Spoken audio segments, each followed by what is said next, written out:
Jai Mahamaya Ki Jai. In our last discourse, we read about Vishvamitra coming and wanting to help King Satyavrata, who was cursed by the sister because he had helped his wife when the Muni was doing tapasya and a great famine arose.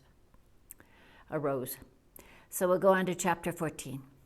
Vedavyasa said, O king, settling in his mind what to do, the great ascetic Vishvamitra collected all the materials necessary for the sacrifice and invited all the Munis. Thus invited by Vishvamitra, the Munis became informed all about the sacrifice, but owing to the fact that the Muni Vasista prevented them, none of them went to the sacrifice. When Vishvamitra came to know this, he became very anxious and sad and came to King Satyavrata and said, the Maharishi and became very angry and said, O king, Vasista preventing the Brahmins have all refused to come to the sacrifice. But, O king, see my power of tapasya. I will immediately fulfill your desires. I will instantly send you to the heavens, the abode of the gods. Thus saying, that Muni took water in his hand and repeated the Gayatri Mantra. He gave to the king all of his punyams, his merits, that he had collected for himself up to then. Giving thus all the punyams, he spoke to the king, O king, throw away all idleness and go to the abode of the gods you wanted to go. O king of kings, gladly go to the heavens by the power of all the merits collected by me for a long time, and let you fare well there. When the king of the Vipras, Vishvamitra, spoke thus, the king Satyavrata, by the virtue of the Muni's tapas, got high up in the air without any delay, like a quick flying bird. Thus getting up and up, when the king reached the abode of Indra, the Devas, seeing this terrible Chandala-like appearance of Satyavrata, spoke out to Indra, who is this person coming like a Deva with the violent speed in the air? Why does he look like a Chandala and is so fierce looking? Hearing this, Indra got up at once and saw that once the meanness of the human beings, and knowing him to be Satyavrata, reproachingly said to him, you are a Chandala, quite unfit for the Devaloka, so where are you going? You ought not to remain here, so go immediately back to the earth. O destroyer of the enemies, Indra speaking thus, the king dropped from the heavens, and like a Deva, whose merits had been exhausted, fell down immediately. Satyavrata then cried out frequently, O Vishvamitra, O Vishvamitra, being displaced from the heavens, I am now falling very violently, so save me from this trouble. Hearing his cry and seeing him getting down, Vishvamitra said, wait. Though displaced from heavens, the king, by virtue of the Muni's tapas, remained stationed at that place in the middle of the air. Vishvamitra then began to do archaman, sip water, and commenced his great sacrifice to create another new creation and a second sarvaloka, a second heaven.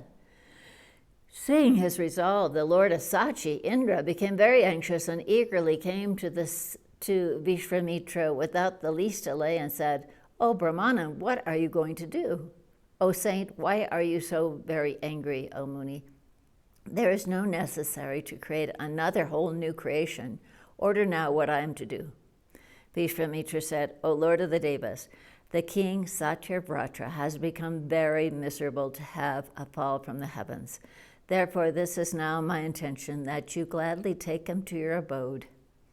Indra was thoroughly aware of his determined resolve and very powerful asceticism, so he accepted to do according to his word out of terror.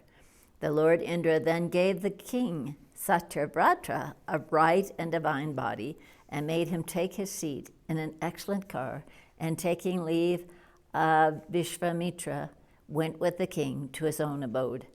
Vishvamitra, being glad to see Satyavrata go to the heavens with Indra, and remained happy in his own ashram.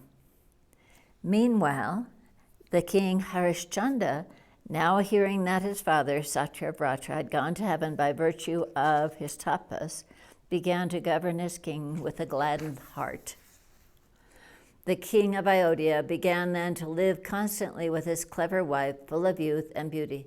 Thus time passed away, but the beautiful wife did not become pregnant. The king became very sorry and thoughtful. He then went to the holy hermitage of Vasista and, bowing down, informed him of his mental agony due to not getting a son. O Nor of Dharma, you are skilled in the science of mantras, especially you know everything. So, O giver of honor, do for me so that I get a son, O best of Brahmins. There is no salvation for one who has not got any son. You are well aware of this. Then why do you overlook my ease when you can remove my sorrow? Even these sparrows are blessed who nourish their offsprings, and I am so unfortunate that day and night I am immersed in cares and anxieties due to my not having any son. Hearing these pitiful utterances of the king, Vasista thought over in his mind and spoke to him everything in particular.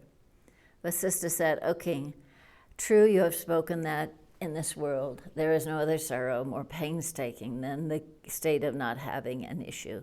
Therefore, O king, you worship with great care the water god Varuna. He will crown your efforts with success. There is no other god than Varuna to grant sons. So, O virtuous one, worship him and you will get success. Both fate and self-exertion are to be respected by men. How can success come unless efforts are made? O king, men who realize the highest truth should make efforts guided by just rules. Success comes to those who work, else never one is to expect success. Hearing these words of the Guru of unbounded energy, the king made a fixed resolve and, bowing himself down, went away to practice tapasya. On the banks of the Ganges, in a sacred place, seated in Padmasana, the king became merged in the meditation of the god Varuna with noose in his hand, and thus practiced severe asceticism. When he was doing this, the god Varuna took pity on him and gladly came before his sight. Varuna then spoke to the king Harishchandra. O Nor of Dharma, I am glad at your tapasya, so ask boons for me. The king said, O God, I am without any son. Give me a son who will give me happiness and will free me from the 3 deaths that I owe to the Devas, the Pitris, and the Rishis. Know that with that object I am doing this tapasya. Then the god Varuna, hearing these humble words of the sorrowful king, smiled and said, O king, if you get your desired, well-qualified son, what will you do for me to my satisfaction, O king? If you perform a sacrifice in honor of me and fearlessly sacrifice your son there like an animal, I will then grant you your desired boon. The king, O Devas, free me from the state of sunlessness. The king said, O Deva, free me from the state of sunlessness, O water god. When my son will be born, I will do your sacrifice with my son as an animal in that. This I speak truly to you, O giver of boons. There is no suffering more intolerable than this, not to have a son. So grant me a son, so that all my sorrows be vanished. Varuna said, O king, you will get a son as you desire. Go home, but see what you have spoken before be fulfilled and turned true. Hearing these words from Varuna, Harishchandra went back and told everything about his getting the boon to his wife. The king had 100 exquisitely beautiful wives, of whom Savya was the lawful wife and queen and very chaste. After some time, that wife became pregnant, and the king became very glad to hear this and her longings in the state. The king performed all her purificatory ceremonies, and when 10 months was completed, and on an auspicious day, she gave birth to a son, like that of a Deva son. On the birth of his son, the king, surrounded by the Brahmins, performed his ablutions and, first of all, performed the natal ceremonies and distributed innumerable jewels and much wealth, and the king's joy knew no bounds at that time. The liberal king gave away in special charities wealth, grains, and various jewels and lands, and had the performance of music, dancing, and other things.